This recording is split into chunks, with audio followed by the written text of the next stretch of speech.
طارق عزیز۔ طارق عزیز کا نام پاکستان کے حوالے سے ایک ایسا نام ہے جو نہ تو کسی تعارف کا محتاج ہے اور نہ ہی کسی تعارفی کلمات کا۔ ان کی خود اپنی ایک جامع شناخت ہے جو نہ صرف پاکستان بلکہ دنیا کے بہت سے ممالک میں قدر کی نگاہ سے دیکھی جاتی ہے۔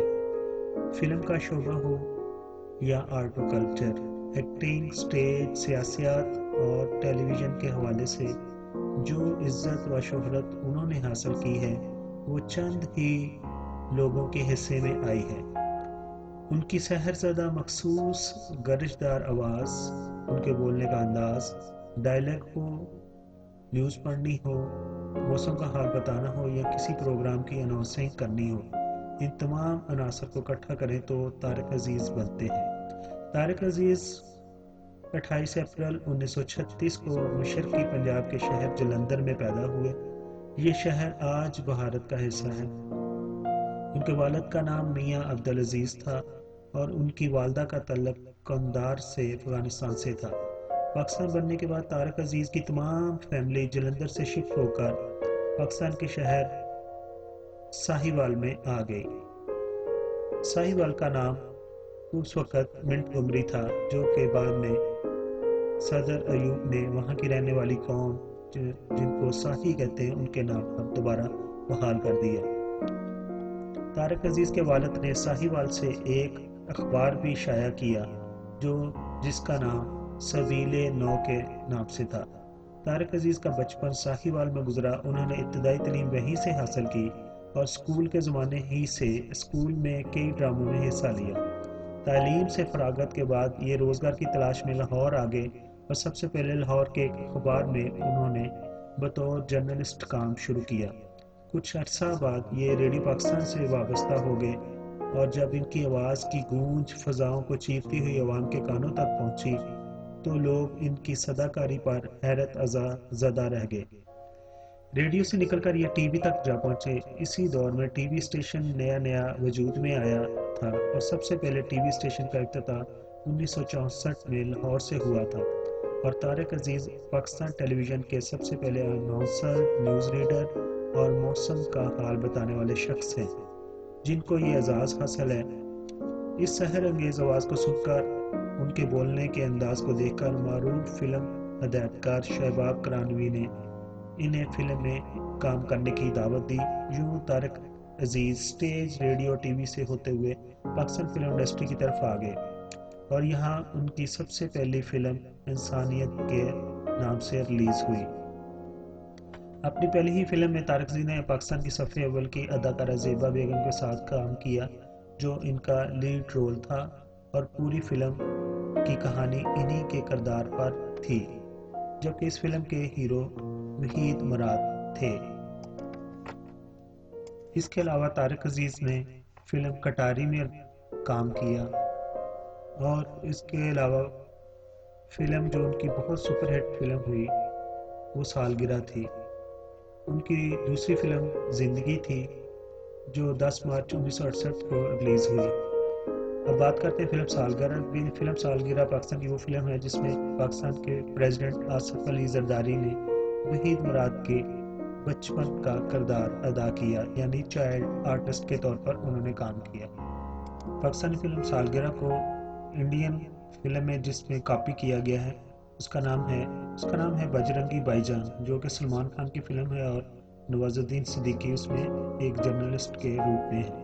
یہ فلم ہو سالگرہ کی کاپی کی گئی ہے اور اس میں تھوڑا سا ٹچ نیا دے کے اس فلم کو ریلیز کیا گیا ہے اور فلم سپر ہٹ ثابت ہوئی ہے اور سالگرہ جو ہے وہ اپنے دور کی بھی سپر ہٹ فلم رہی ہے۔ فلم کی مختصر کہانی کچھ اس طرح ہے کہ طارق عزیز اپنی بیوی اور بچی کے ساتھ سفر کر رہے ہیں ٹرین کے اندر۔ ایک سگنل پر ٹرین چند منٹ کے لیے رک جاتی ہے۔ اسی دوران طارق عزیز کی بیٹی جو ایک گڑیا سے کھیل رہی ہوتی ہے، وہ گڑیا ٹرین کی کھڑکی سے گر جاتی ہے۔ دوران سفر طارق عزیز اور ان کی بیگم سو رہے ہوتے ہیں اور وہ بچی جو اس فلم میں 6 سال کے قریب کی دکھائی گئی ہے وہ ٹرین سے اتر کر اپنی گڑیا اٹھا لیتی ہے۔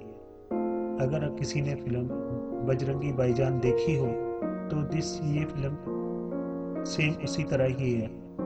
اپنے ان فلموں کو کاپی کرتے ہیں اور ان کو نیا ٹچ دیتے ہیں، لیکن یہ ایک اچھی بات ہے، ایک اچھی سٹوری کو لے کے ایک اچھی فلم کو دوبارہ بنانا۔ اور اس فلم میں بچے کا رول جو ہے پاکستان کے پریزیڈنٹ آصف علی زرداری نے ہی ادا کیا ہے، اور وہ اس بچی کو جب اکیلے پاتے ہیں تو جب وہ اسکول سے آ رہے ہوتے ہیں تو وہ اپنے گھر لے جاتے ہیں، اور اس کے ساتھ یہ کہانی آگے بڑھتی ہے۔ اگر آپ فلم دیکھنا چاہتے ہیں تو اس پوسٹ کی ڈسکرپشن میں اس فلم کا لنک موجود ہے۔ طارق عزیز نے اپنی ایک فلم بنائی تھی جس فلم کا نام تھا ساجن رنگ رنگیلا۔ یہ فلم فلاپ ہو گئی تھی اور اس فلم کو بنانے میں انہیں کافی نقصان ہوا تھا۔ طارق عزیز کی جو آخری فلم تھی اس فلم کا نام تھا میں بنی دلہن، یہ 1988 میں ریلیز ہوئی۔ اس کے بعد طارق عزیز نے فلموں سے علیحدگی کر لی۔ اس فلم کے بعد طارق عزیز نے نیلام گر کے نام سے ایک quiz programme P T V سے شروع کیا جس کے پروڈیوسر عارف رانا تھے۔ 4 نومبر 1975 کو نیلام گر شروع ہوا اور یہ کوئز شو پی ٹی وی کا سب سے مقبول ترین شو بن گیا۔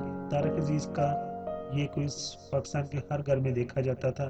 یہ ایک عوامی شو تھا جس میں ہر مکتبہ فکر کے لوگ آتے تھے۔ اس نیلام گر سے معروف پروڈیوسر اداکارہ سمینا پیرزادہ پہلی بار عوام سے متعارف ہوئی۔ ان کا یہ جملہ دیکھتی آنکھوں سنتے کانوں کو طارق عزیز اور اس کی میزبان کا سلام پہنچے زبان زد عام ہو گیا۔ یہ پروگرام 3 دہائیوں تک کامیاب رہا، جو ملکی تاریخ کا سب سے طویل ترین معلوماتی کوئز پروگرام تھا، جو جونپلی سے لے کے اعلیٰ اوانوں تک دیکھا جاتا تھا۔ بعد میں نیلام گر طارق عزیز شو کے نام میں تبدیل ہوا اور پھر بزم طارق عزیز کے نام سے مشہور ہوا۔ طارق عزیز نے جس کام میں بھی ہاتھ ڈالا اس میں وہ کامیاب رہے، سچے کھرے انسان تھے، بہترین شاعر تھے۔ ان کا ایک شعر ہم وہ سیاہ نصیب ہیں طارق کے شہر میں، کھولیں دکانیں کفن کی تو سب مرنا چھوڑ دیں۔ طارق عزیز نے اپنے علم کے ذریعے لاکھوں لوگوں کو فائدہ پہنچایا اور معلومات کا خزانہ عوام کو دیا۔ اس کے صلے میں حکومت کی طرف سے انہیں 1992 میں پرائڈ آف پرفارمنس کے ایوارڈ سے نوازا گیا۔ بعد میں یہ سیاست میں چلے گئے اور انہوں نے 1997 میں ایم این اے کا الیکشن جیتا، وزیر بنے، مگر پھر سیاست سے بھی دل برداشتہ ہوئے۔ آج بھی وہ ہلکی سیاست میں گاہے بگاہے حصہ لیتے ہیں، مگر اب ان میں وہ گرمجوشی بھی نہیں ہے کیونکہ ان کی عمر 80 سال کے قریب ہے۔ طارق عزیز نے جس انداز سے پاکستان کے عوام کی خدمت کی وہ ہمارے لیے ان کا بہترین تحفہ ہے جس کو آنے والی نسلیں بھی یاد رکھیں گی۔